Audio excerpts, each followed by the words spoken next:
tombo klasy toko vafaly miarabantsika rehetra tonga soeto amin'ny journal de l'économie amin'ny tianio ity ary manasanao naraka izany hatramin'ny farany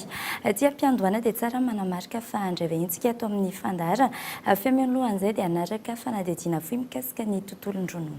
Na voasokajy ho ambany oharina amin'ny firenena hafa aza ny fanjifany malagasy ronono hatreto tsy maharaka ny tenady ny tolotra. Eto amintsika 12 kilao isan'olo isan-taona ny fanjifana ronono raha toa ka 20 kilao isan'olo isan-taona izany ho anita amin'ny ankabeny manery an-tany anotontanisa avy amin'ny FAO.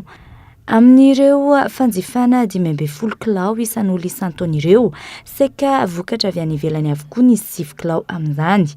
Antoniny tsy fampiny vokatra ronono eto amintsika. Vitsy izao mivitsy. Tsy dia mbola mena be izao manko fa mena izany ny ronono. Ny vidiny niakatra. Niakatra izay zao izy niakatra 500 francs prix isaky ny litre. Zao anohony varotana 12500 francs sachet dia 10 000 francs ny en vrac. Niakatra taloha 7000 dia para 7000 dia niakatra. Mois de novembre arina tany angambany dia tamin'ny janvier izy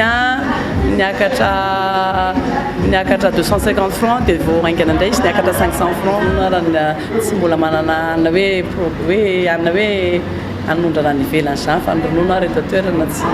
raha kalitao-na ronono aloha mitadiny tsara ny olona tsy maharaka ny kalitao tena tsara. Isan'ny anton'izay ihany koa ny tsy fampiny omby vavy be ronono. Mitentina mandinina ny 3 tapitrisa ariary ny vidiny omby vavy be ronono izay mamokatra ronono 12 ka hatramin'ny 20 kilao isan'andro.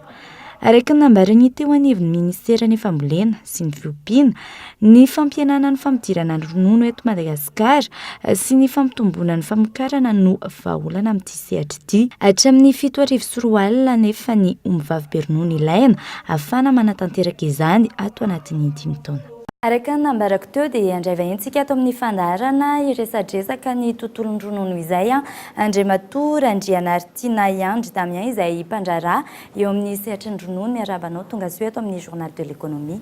Dia faly miarabanao dia faly miaraba ny mpanaraka fandarana rehetrarehetra ihany koa. Tamin'ny fanadihadiana teo dia isan'ny hoe mivelatra eto Madagasikara izay hoe sehatry ny ronono izay tahaka ny ahoana marina ny zava-misy eo amin'ny tontolon'ny fandrarana eo amin'ny ronono ho an'ny eto Madagasikara manokana amin'ny mampandrarana. Ny ronono eto Madagasikara aloha sarotra no mandainga fa tsara ny rononontsika, manana qualité-na ronono tsara zany tsika eto Madagasikara. Nefany misy ihany ny indro kely izy zany tsy afaka amintsika gasy mihitsy matetika ilay hoe te hanana zavatra betsaka foana nefa ny olana manimba zavatra betabetsaka zavatra izay tonga dia teneniko direct angambany hoe tapohana le ronono dia lasa na izay mpandraraha rehefa avy eo tsy tonga any amin'ilay tanjona tiana tongavana intsony ilay izy rehefa avy eo satria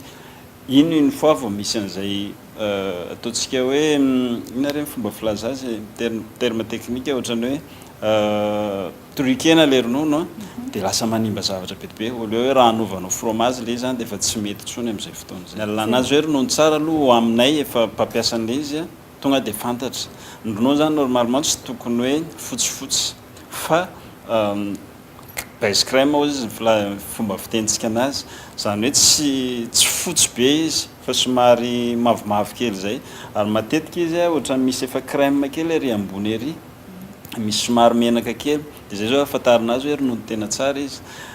Ianao koa rehefa manandrana anazy dia mahafantatra anazy hoe tsara zany ronono zany fa rehefa manandrana anazy koa ianao rehefa ilay mitapika ilay izy dia tsy maheno tsirona ronono intsony fa ohatrany hoe rano sisany heninao zay zao tonga dia hitanao hoe samy hafa be izay zavatra izay. Manarak'izay ny ronono eto amintsika mitobaka izy amin'izao fotoana izao ary tena betsaka ny olona manao anazy nefa tsy voafehy. Tokony hoe au moins manana an'ilay fahalalana mikarakara an'ilay ronono sy ny fomba fampiasana azy zany ny olona izay manao anazy vao afaka manao an'ilay izy fa eto amintsika moa izay mahita Madagasikara anazy dia tsy fanomezantsiny ilay izy fa fitadiavana koa ny an'ilay olona. Avy aiza ny tena hoe mamokatra dia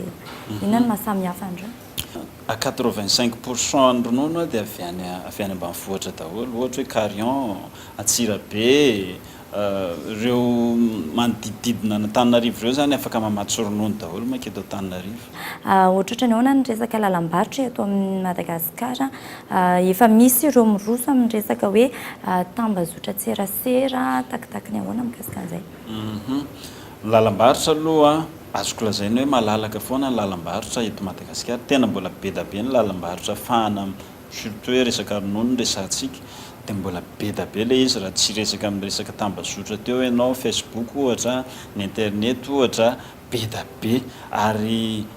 manana avantage betsika satria efa maharaka an'izany teknôlôjia izany dia mampirisika ny olona rehetrarehetra mba anao ihany koa satria tena mbola malalaka ny lalam-barotra resaka ronono. Amin'izao ve lasa any kokoa ny olona no mijery sa inona no tena mbola be mpandeha amin'izao le terratera eny an-tsena sa efa betsaka ny soa amin'izay? Efa betsaka ihany tonga saina ka satria ho an'olona le maika fotsiny eny le vondro davanandro angambany na hoe tsy maintsy fa betsaka ny olona koa nefa tsy afaka miala satria tsy manana safidy izy mety hoe eo amin'ny toerana iny mahazatra anazy moramora kokoa mahazatra ny raisiko fotsiny kafe sy ny mofo ohatra eny amin'ny sisisin-dalana rehetrarehetra eny iny mety hoe azahoany tombony dia ataony amin'izay fa araka le niteneniko teo hoe raha tena hitaiza resaka fahasalamana dia mizotra kokoa any amin'le hoe mijery qualité ny olona fa betsaka koa araka ny teninao teo hoe ny olona mirona makany amin'le hoe hivarotra ronono satria tena mbola malalaka ny resaka ronono eto amintsika na ny famadihana azy fotsiny ho zavatra hafa rehefa avy eo. Ohatrany ahoana mikasika ny tsena? Ny tsena hifampitadiavana ny ronono ary azo lazaina hoe tsy ampy arany amin'ny lafiny anankiray satria betsaka ny ilana anazy raha hiresaka momba ny sakafo fotsiny tsika tena be da be ny ilavana anazy amin'ny resaka restauration fanodinana anazy ho zavatra hafa be da be tsy ampy izany ny ronono eto Madagasikara kanefa ny tokony asehaka ny zavatra rehetrarehetra ilaintsika eto Madagasikara izy raha ny tena marina fa noho izay tsy fahalalana sy tsy fahaizana mampiasa an'izay zavatra izay dia lasa simba le produit zany hoe raha tokony havita zavatra tsara tsika gasy na tokony havita zavatra tsara ny produit atsika eto toerana dia lasa simba ho azy le produit dia lasa tsy tonga any amin'ilay tanjona tiana atongavana le izy rehefa avy eo. Raha zay hoe tsy fampian'izay ny verenana kely mety hoe nanomboka tany amin'ny tamin'ny oviana tany mbola ampy tsara ny resaka vokatra ronono eto amintsika dia rehefa avy eo hatramin'ny tamin'ny oviana nanomboka dia ina ihany koa ny anton'izay hoe fiainan'ny vokatra izay. Ataontsika hoe 10 taona tany aloha tany zany zao azo lazaina hoe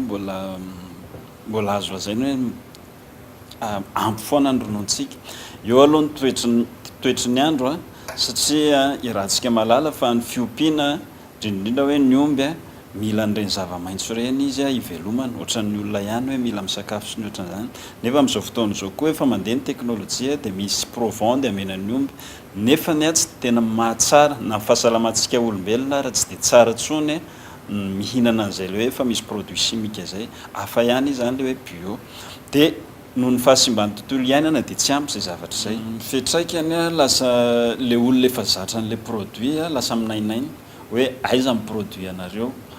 tsy maharaka avy ny produit anareo nefa ny olona mitady an'ilay izy izay ny fetraikany aloha voalohany indrindra satria misy olona koa mivelona amin'io zavatra ataonay io dia rehefa tapaky ny zavatra iny dia lasa tsy mitohy koa ny asany dia lasa memenina izy rehefa eo fa tsy maharaka avy ny zavatra ataonay io tsy inona tsy dia hoe miankina aminay loatra ilay izy fa hidiran'ny resaka politika kely ihany satria rehefa miovaova ny politika eto Madagasikara dia miova daholo ny économie rehetrarehetra ohatra fotsiny raisiko hoe miakatra ny vidin'ny carburant dia normal be miakatra daholo ny frais de déplacement rehetrarehetra satria ny ronono tsy eto Antananarivo no hiaviany ny ankabeazany fa ataontsika hoe 80% ny ronono avy any ambanivohitra no entina miakatra makaty nefa rehefa miakatra ny frais de déplacement dia miakatra ihany koa ny vidiny rehefa somary lavitra na ela loatra ny déplacement an'ilay izy dia mihena ny hatsarany iny rehefa avy eo dia tsy tonga arak'ilay ilaivana anazy mihitsy nylay izy tena miankina be da be amin'ny resaka économie satria tsika amin'ny resaka économie tsy inona eto dia miankina be da be amin'izay zay zavatra izay satria raha stable zao zay zavatra zay dia afaka amin'ny stabilité an'izay na tsy ny ronono ary fa ny producteur malagasy rehetrarehetra afaka amin'ny stabiliser ny famokarana rehetrarehetra ataony donc tsy dia tena miankina be aminay zany zay zavatra izay fa miankina eo amin'ny fiainam-pirenena sy ny zavatra misy eo amin'ilay firenena raha ny vidiny indray dia manao abordable be aloha atsika eto Madagasikara ny resaka ronono tena abordable nefa tsara raha hoe ohatrina ny eto ny any amin'ny firenena hafa zao raha isiko manokana zao raha ny atsika nge tsy mbola mihoatra ny 1 euro 50 centimes angambany atsika raha hoe 3000 ariary ny euro ray zao 6000 ariary eo na 5000 ariary angambany kanefa ny any ivelany raha hiteny fotsiny hoe 6 euro ny 1 litre na 4 euro tsisy dikany eto amintsika par rapport amin'izay nefa ny qualité samy hafa be mihitsiny ina indray mety hoe manano sarotra amin'izay hoe tontolo ny fandrarana eo amin'ny ronono izay manano sarotra an'ilay izy ny fomba fitehirizana anazy sy ny totsika hoe ny fikarakarana azy manokana satria anisan'ny tena produit sensible izy amin'ny lafiny rehetrarehetra amin'ny hafanana mangatsika loatra ny fomba fitehirizana anazy zany rehefa toerana tsy metimety aminazy dia mety mivadika io nefa ny en général zay tsy mampiasa an'ilay hoe produit chimique be tsy mampiasa produit chimique mihitsy moa zany raha hoe mahalaza anazy fa hoe teknika nentim-paharazana no entina mitahiry an'ilay izy dia anisan'ny hoe sarotrarotra ihany koa ilay izy satria ny toetrandro efa miovaova foana mbetika io mafana be mbetika io mangatsika mbetika io antonony mbetika io mety amin'ilay ronono dia lasa olana iny rehefa avy eo raha ny vokatra eto Madagasikara isan'ny maro izay voalaza izay hoe tsara ny kalitao avy eto Madagasikara maro anefa ireo mpandraraha izay isan'ny taraina fa tsy fahafahana manondrana vitsy ireo hoe mpandraraha manondrana any ivelany raha ho an'ny tontolon'ny ronono manokana ohatr'izay koa ve ny zava-misy eto amintsika ho anareo manokana ia za mino hoe ohatran'izay satria ny olana anay dia tsy fanampian'ny fanjakanany mpandraraha madinika ohatranay na ohatran'ny mpandraraha rehetrarehetra efa nisy teo sarotra zany marina hoe be da be ny procédure na ny zavatra apetraky ny any ivelany normal ilay izy satria fahasalamana ny jerena fa kosa tokony ampian'ny fanjakana foana ireny producteur madinika ireny satria tsy maintsy miainga amin'ny madinika foana vao afaka ho tonga ngezabe ny producteur ary izay mampandrosony any ivelany satria ny any ivelany surtout firenena européenne rehefa vao misy mpandraraha madinika hoe hitany fa ho afaka amin'ny zavatra ataony na manana projet anankiray dia fa atosika ary omena tanana dia omena lanja ilay zavatra atao fa ny eto amintsika ohatrany hoe sarihana hidina dia izay afaka manao sy mahita an'ilay lalana ivoahana ihany no afaka manao dia izay foana ny olana tsy afaha Madagasikara misokatra sy mivelatra amin'ny resaka fandrarana sy mamoaka an'ilay asa tanana makany ivelany inona ireo teboka hoe tokony hoe fanatsarana na hoe tokony hanomezana tosika ny mpandraraha malagasy zay voalohany aloha fanamorana ny mety hoe taratasy ahafahana manao an'izay procédure rehetrarehetra zay faharoa le teneniko teo hoe mila jeren'ny fanjakana ifotony zany zavatra rehetrarehetra zany satria ireo madinika ireo no atao hoe vahoaka dia ireo ihany koa no afaka mamelona an'ilay firenena rehefa eo zany hoe raha misy mpandraraha madinika 3-4 anatin'ny fokotany anankiray ka raha 3-4 eo ataontsika hoe manana mpiasa 5 isaky mpandraraha efa compte-cote io zay fa any amin'ny ataontsika hoe 60 na ponina ao anatin'ilay fokotany anankiray no efa manana asa ka raha misy an'izay daholo ny fokotany rehetrarehetra mino afa vetivety kely Madagasikara dia androso kanefany za kosa aloha mahita fa fitondram-panjakana amin'izao tena mijery an'izay fa mino aho hoe itoy ilay izy dia manantena hoe itoy dia hipakatra any amin'ny madinika indrindra ilay izy raha fehintsika ireo voalaza rehetrarehetra ireo sosikevitra entinareo ihany koa fanatsarana an'izay hoe tontolon'ny fandrarana amin'ny seritry ny ronono izay eto Madagasikara ny fanatsarana angambany miankina amintsika tsiray avy, miankina amin'ilay mpampiasa an'ilay ronono ihany koa dia miankina amin'ny le olona ampiasa azy satria le fantenainiko teo ihany le izy hoe misy ny olona hitady vola normal be le izy hoe fitadiavam-bola ny atao fa le manimba le produit